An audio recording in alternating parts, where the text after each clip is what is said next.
Hello, viewers. We are back again with the next episode of The Ghost Incorporated. And we have invited back Dr. Rima Mukherjee, who has been very, very kind to give us her time. And आपका ये request रहा है कई बार कि जो पुराने episodes हैं उनसे आप उनका रिएक्शंस जानना चाहते हैं। कई लोगों ने ये पूछा है, क्वेश्चंस पोस्टेड हुए हैं, हमें मेल्स पे आए हैं, तो हम कुछ क्वेश्चंस उनको पूछेंगे और हम देखते हैं वो क्या जवाब देती हैं। Welcome to our show doctor Mukherjee, how are you? I'm very well. Thank you. And thank you once again for inviting me to another very interesting topic and program. But I have to sort of let you know at the very beginning that obviously I'm just a psychiatrist. I have a lot of interest in this area, but whatever I say, I will try to say it from my scientific understanding, and of course some of my personal beliefs will come, but I am no expert on this matter. So No, I'm just, certainly. We yeah, understand. But yeah, a scientific viewpoint and a doctor's viewpoint, that too, somebody who delves into the mental health of people, is definitely important because these are thoughts, after all, yes. which often that we come across. Dr. Mukherjee, in our very first episode, we had narrated a true incident where a group of people had carried out a ritual in which ultimately two people had died, and one was a child, and they were killed by family members. When the police intervened, the people in the room seemed incoherent and in a trance. According to you, Dr. Mukherjee, when can this happen? See, first of all, in our country is very rich in rituals, folklore, and a lot of rituals uh, related to maybe certain religious beliefs or practices, and sometimes black magic. I think black magic is also something that is very rampant.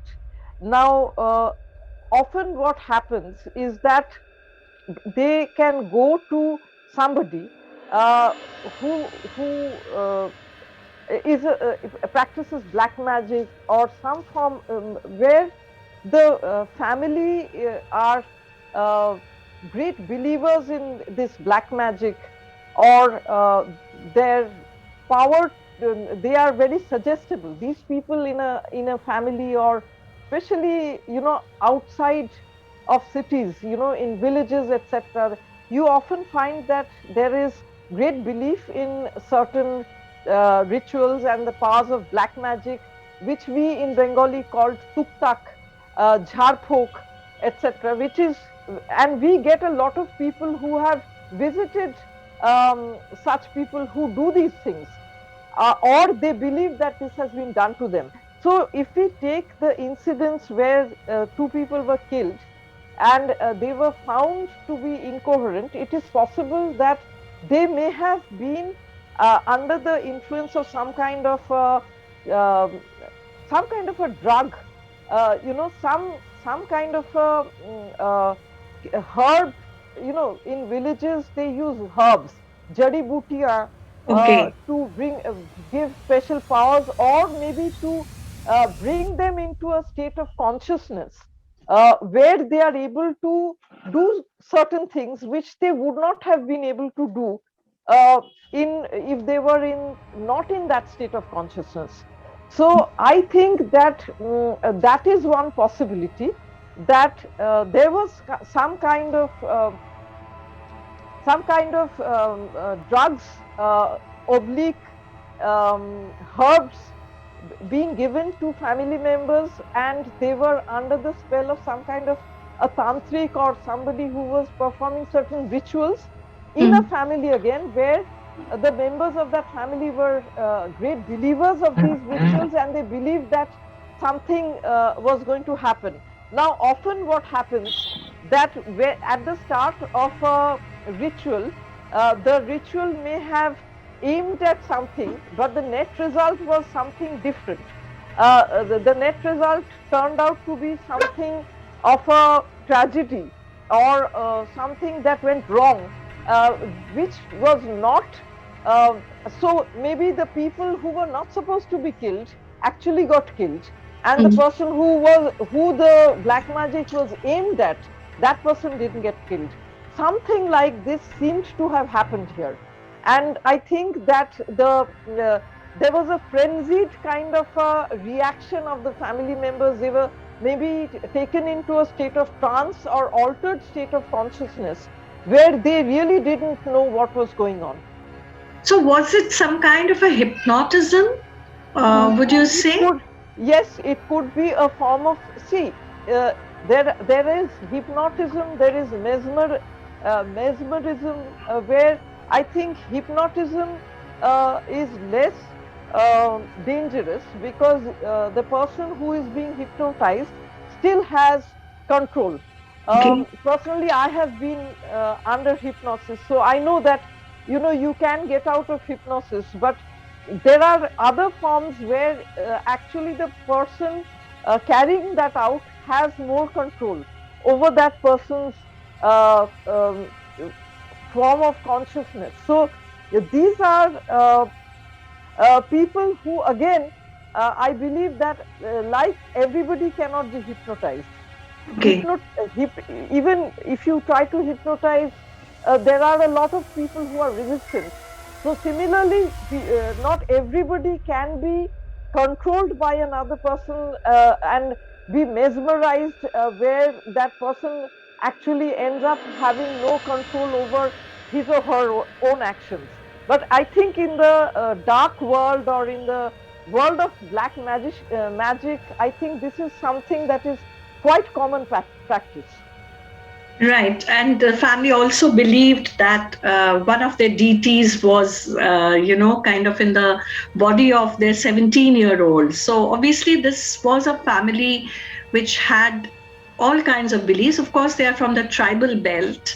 Yes. And See, they also believe that somebody is a witch, somebody has a god residing them inside them, and they believe similarly. At the other extreme, they believe that this person is possessed by the devil, or has is a witch. So mm, these are again their belief systems, which make them really believe, and these are kind of overvalued ideas in our culture. When we mm, say overvalued ideas, what we mean is that it is a belief that may sound very strange or bizarre to us, but it is not something that is out of context in the cultural, keeping in mind the cultural scenario, or the socio-economic sort of scenario. So in Indian culture, in Indian society, there are a lot of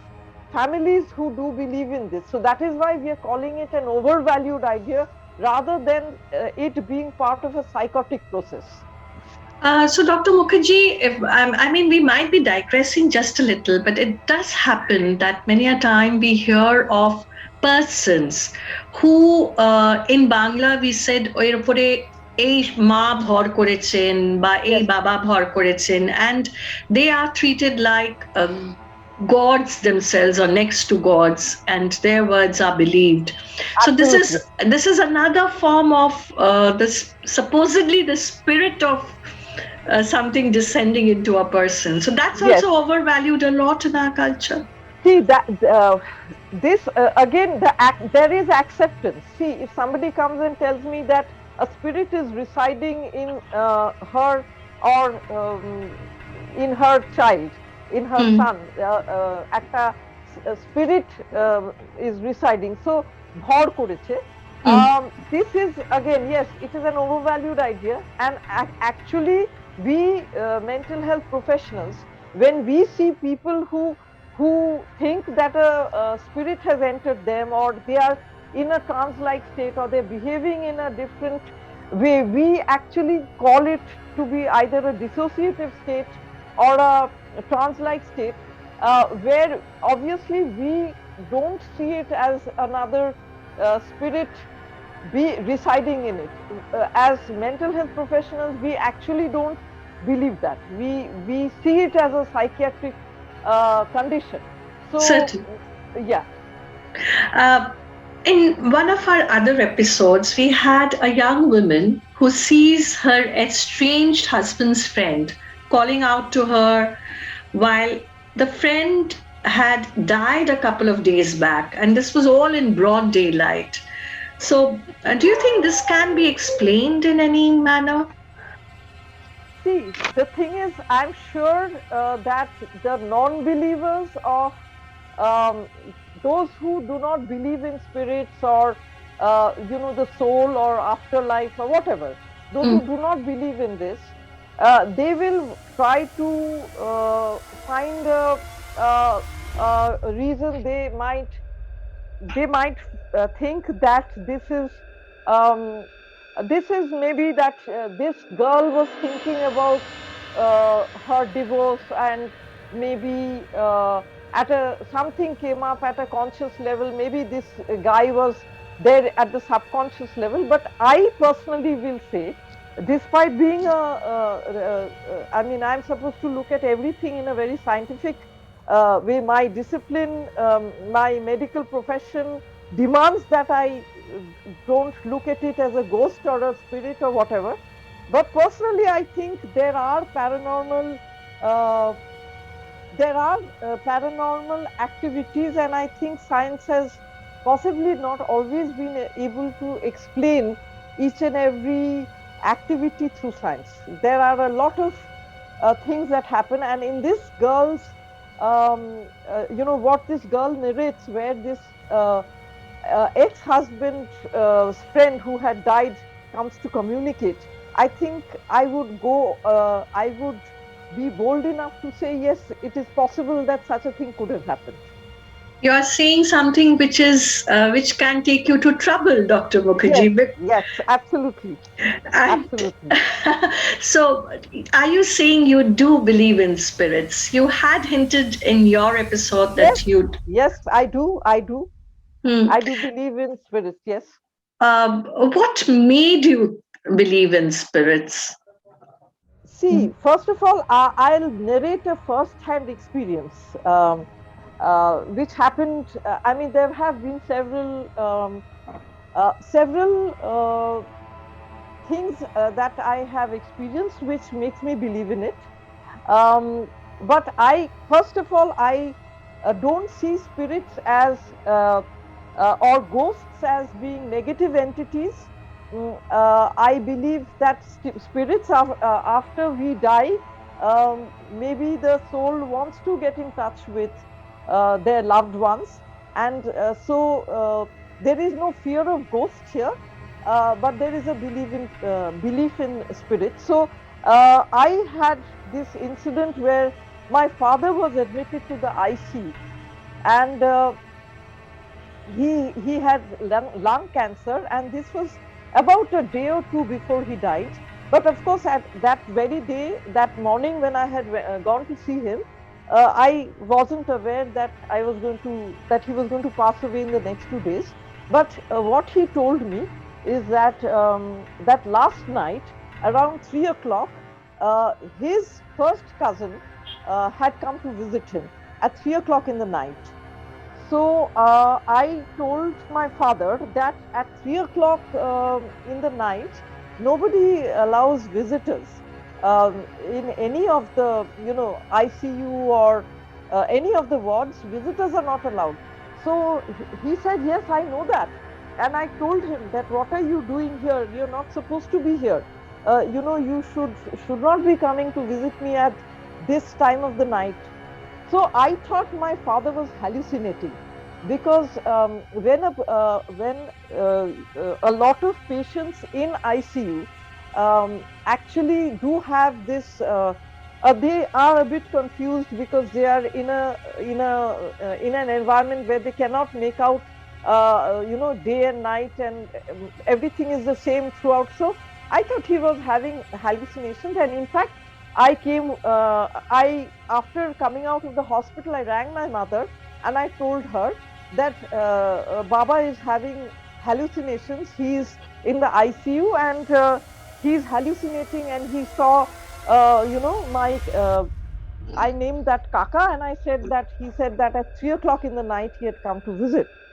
So my mother just listened. Then after about an hour later, I get a phone call from my mother, and her voice was really shaky, and she said, uh, I've just come to hear that that uncle of mine just died around that time frame, around 3 o'clock, uh, when the time he had visited my father. Now this is absolutely a first time experience, and there is no explanation. I mean, there is no other explanation. And I wasn't hallucinating. Uh, I mean, this is not something that has happened in my imagination, because I called up my mother, and my mother, actually, whoever informed her, um, also told that person that, look, this is what happened, and he had gone to visit Mejda. My father was called Mejda. So Hmm. this is something that happened, and I have subsequently heard of several stories where I have heard that Hmm. somebody who has died has actually gone and visited somebody very dear to them, Hmm. and they have seen this person, and they have had a conversation, uh, believing that they are really seeing this person, or they have just seen a person just flitter across the room, and Hmm. they are kind of very surprised, what is this person doing at this time? And I've heard innumerous stories, such stories. So Actually, that is what. I have too. And my mother had a similar experience when her brother passed away. She saw him sitting outside the balcony, dangling his legs. And she didn't know at that point in time that he had passed away in the middle of the night. And the next day, of course, we got to know. So, Dr. Mukherjee, I think though we call our channel the Ghosts Incorporated, we don't want to commercialize ghosts. We want to talk about, Of course. actually spirits and souls, they do exist. Do you feel there's been a lot of commercialization of bad spirits, so to say, if there are any? See, I think a lot of the ghost stories, the ghost serials, the horror films, that industry, Hmm. they have used this to sort of, I mean, I think it's more exciting, and people feel very brave and courageous when they watch these horror films. They boast about it. I watch horror films and there are ghosts, and it's very scary. So there is a group of people who get very, that adrenaline rush through horror and crime. Hmm. So I think, yes, the bad spirits are highlighted more. The bad spirits or the evil spirits get more publicity. So certainly that gives this feeling that, even haunted houses, Hmm. even when even haunted houses can be tourist spots. I mean, there is a lot of tourist spots are that this is a haunted house. You hear Yes. various sounds at night. People don't want to stay here because there is a ghost, so people have left this house. So I think, yes, a lot of importance is given to strange happenings. If we call it strange happenings that we cannot really give answers to, or we do not have answers to, but Hmm. it doesn't necessarily mean that things that we don't have answers to are necessarily scary. Hmm. Uh, I would like to add something here, that a lot of people, even people who are adults, well into adulthood, like, in their 40s, 50s, 60s, who come with bhuter bhoy. There is a fear of ghosts, Hmm. and they can't be on their own. They have to sleep with somebody. if they have to put on the light in the night, they can't travel on their own. And the first thing I try to find out is, how did this come about?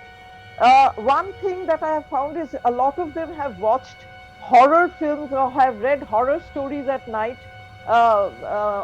especially horror films, and then they start seeing abnormal things everywhere. And Mm. secondly, they have been socially conditioned that when somebody dies and the house becomes haunted, or if spirits come, they are bad spirits. So Mm. I asked them that if somebody who you loved very much, just after dying, why will that person become evil? Why will that person want to do you harm? So even our religious rites are about Atma Shanti. You know, Atma ko Shanti dene ke liye, there are a lot of religious rites that take place, that Mm. so that they go crossover, they do crossover and they don't hang around. So that means if they hang around, they are there is something, I mean, there is some problem. But yet we long to see our departed parents or loved ones. We long to see them after they die. I mean, Mm. I personally really sort of wanted a visitation by my parents, and in the case of my father, I was able to see him, but I wasn't able to see my mother. But I think a lot of people would actually feel scared. So I think we have to get rid of this notion that ghosts means that, you know, we are talking about evil spirits or something to be very frightened of. I think we have to get rid of that notion. Yes.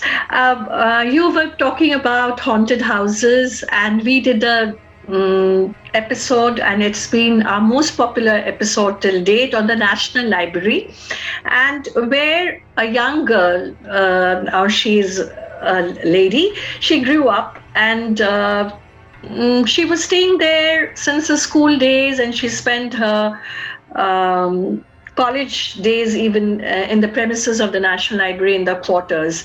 And the incidents that she narrated, she took them in her stride. I mean, what do you think made her, bear those experiences? I would say bear those experiences, because not everybody can do that and carry on normally. I mean, See, this is to do with the personality of that person, of this woman. hmm, It is to do with how her family dealt with all the things that were happening around. hmm, And I think that a lot of families, they are, they on the one hand, they are resilient, they are stoic, and they take all kinds of experiences as just that, as experiences, and hmm, they don't try to say that this is bad or good. They are hmm, just experiences, and they try to deal with that, and they get on with life. And I think it's a very healthy kind of an environment to be brought up, because I've seen that episode, and I think that one of the things that repeatedly came up is that the father didn't make a hullabaloo about it, hmm, didn't go into this. There wasn't a tremendous fear that was subsequently instilled, despite of whatever experiences that took place. The people hmm. around her went about their normal life. And so this Exactly. is the Hmm, strongest message that she hmm, got, hmm, that okay, these are experiences, maybe these are ghosts, maybe there are ghosts residing in National Library, and the ghosts are residing peacefully with living beings. And I hmm, think that's what we need to understand, that basically it's when a person dies, they are just vibrating at a different frequency to ours, and as a result we don't see them, but they are all around us. People who have these extra powers, they are either clairvoyant, or they are psychic, or whatever. They can get into the frequency or vibrations of the departed souls. hmm. That's right. So I was just saying that that's basically what we need to understand, that we are all staying together in this universe, and a lot of people, and including me, believe in spirit guides and angels. mm, And how are spirit guides helping us if they are not around us? So if we understand spirit guides and angels, that means they are people who do not have a form, a physical form, but they are around us, who are actually helping people. A lot of the times you hear suddenly somebody seems to take you out from an accident, or and yes. again suddenly somebody comes absolutely out of nowhere to help you out of a very difficult situation, and I face that also. So I think that if we can understand it in those terms, Mm. that we don't see them because they are at a different frequency, vibrating at a different frequency, then I think we can live without fear, and in harmony with whatever is around us. Absolutely. So that has also been the experience of Mr. X in one of our episodes, where it seemed to me, at least, that he was completely saved from an accident by the spirit that, kind of was around him in his room in the old house that they lived in. But he once had his strength tested. It seemed to him that he was being, pushed against his pillow, and uh, while he was sleeping, and he awoke, and he it seems as if that it was very vivid, his entire experience, and he says it was for about 50 minutes. Now there's been a question that, do you think he was awake completely, or it was a dream, or was he experiencing it? I mean, how would you look at it from a clinical point of view? See, there are certain, first of all, I can list a variety of conditions uh, which could which could also be explained. I mean, the what he described, it could be that he was having some kind of a sleep disorder. The sleep disorder, which is a form of severe nightmare, which is called night terror, Mm, where actually uh, actually it's a very terrifying experience, mm, uh, where you kind of, it's a very real situation where you are actually feeling extremely frightened and anxious and panicky, where you might be getting panic attacks. So mm, this, that could also be an explanation. mm, I am not, again, I'm not ruling out any paranormal activity, but I'm just saying that since I like to believe that uh, once actually people cross over, and this is a learning that has come about very recently, except for maybe a minority of cases in which they may have had a gruesome death, or in which a person may have committed suicide under very adverse situations, or I'm not getting into that, but my belief is that most spirits do not want to harm an individual. That's the belief I believe in. mm, Um, uh, that's what the spiritual world talks about. That is mm. what studies from near-death experience talks about, and etc. So um, I would be. I mean, if this same spirit later on has helped this person, then Mm, why would this spirit try to do harm to this individual?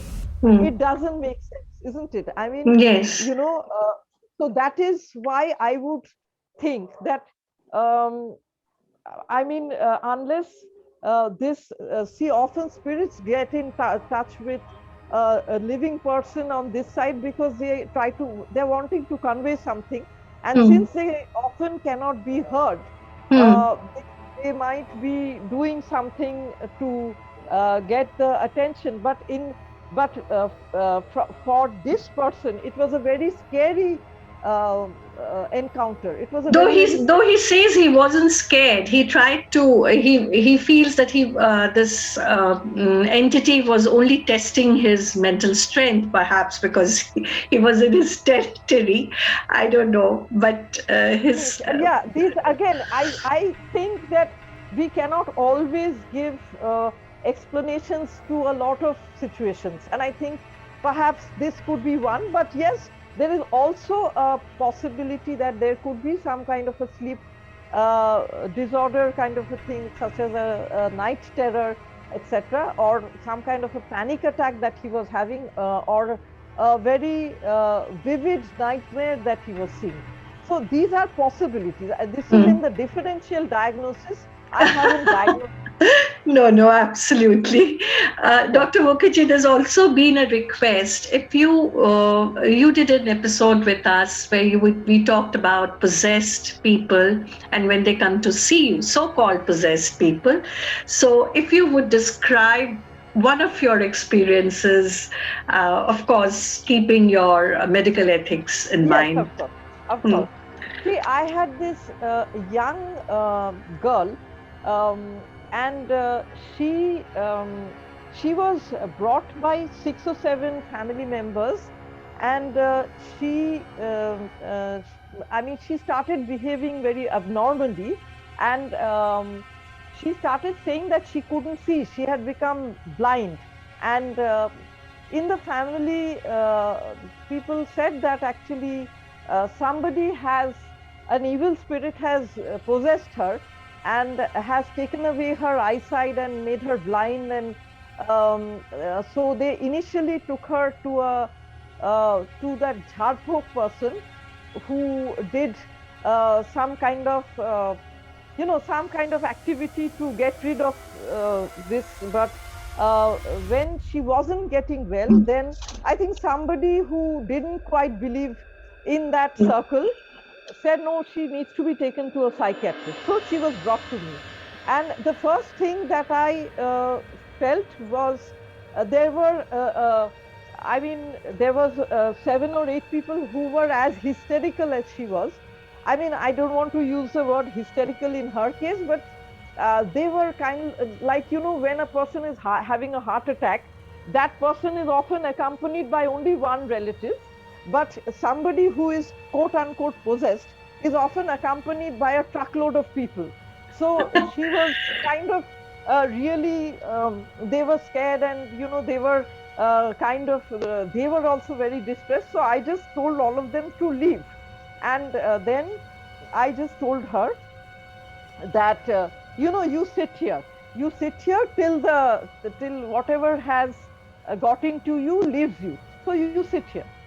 So then I got a nurse in, and we just kept on talking, and we didn't give much importance to whatever. And she attempted to sort of say pishi bole. She was trying to move around, and she was trying to she carried on in that kind of trance state, which I call trance state, and I kept on just chatting with her, and I just kept on saying, Jay, how did it happen? What happened before this? Did somebody really hurt you? Why did the evil spirit get into you?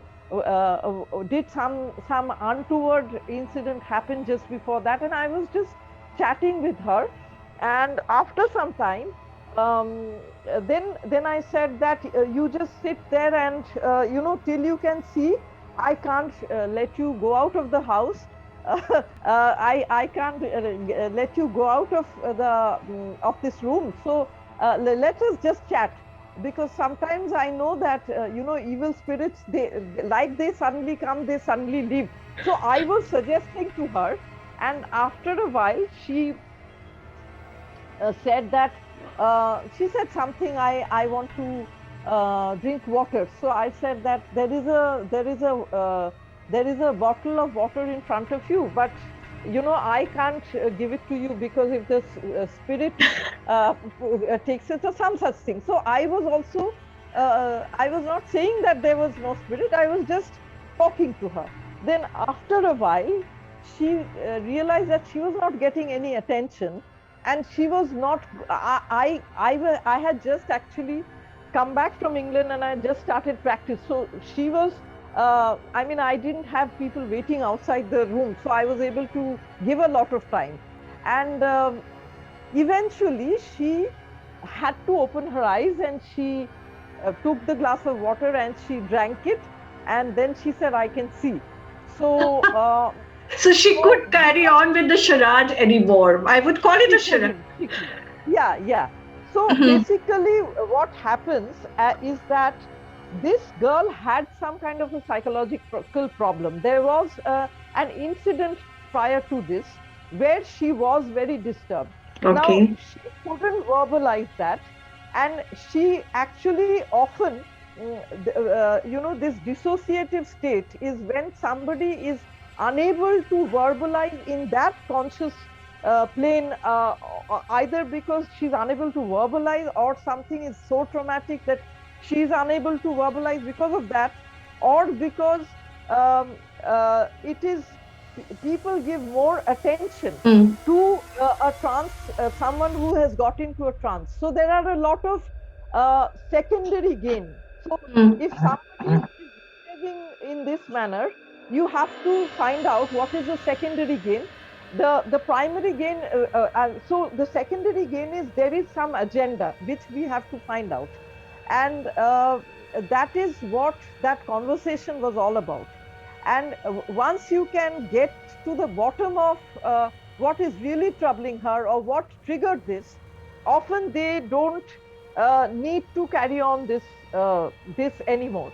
So she came out of it, and when I opened the door and said, she is okay, so they thought, uni to bhagwaner moto doctor, she has cured her blindness just by talking to her. So they were very impressed. But this is something that happens, such dramatic onset and offset, onset and abrupt ending to such things happen, by quote unquote possessed by evil spirits or ghosts. Thank you so much, Dr. Mukherjee. I mean, so you are a good bundle of beliefs in souls, their their journey, or when they have to stay back in the circle of life and sometimes have to communicate with us. But you are a doctor at the end of the day and a psychiatrist, and you can read through people. आप तो देख सकती हैं, and बहुत बार ऐसा होता है कि बच्चों को इन चीजों के पीछे छुपना पड़ता है, जो अभी आपने जिस केस के बारे में कहा कि उनको अटेंशन चाहिए, या वो कुछ चीज हो सकता है पढ़ाई से भागना चाहते हो, यहाँ पे तो traumatic experience था, तो that is something different. But I'm so happy that you had the time, you made time for us, and आपने समय निकाला और आप फिर से हमसे बात की. Thank you very much. I'm sure the listeners are going to be very happy because you have answered many of their questions, and we hope to have you back very soon if you have the time from your busy schedule. Thank you so much. Of course, I will have I will make time to attend this rather unusual series that you're doing, and I think it's a refreshing change to what kind of talks I usually do. Thank you very much. So, listeners, please don't forget to subscribe, like, and share our channel. We are the Ghosts Incorporated. Keep connected.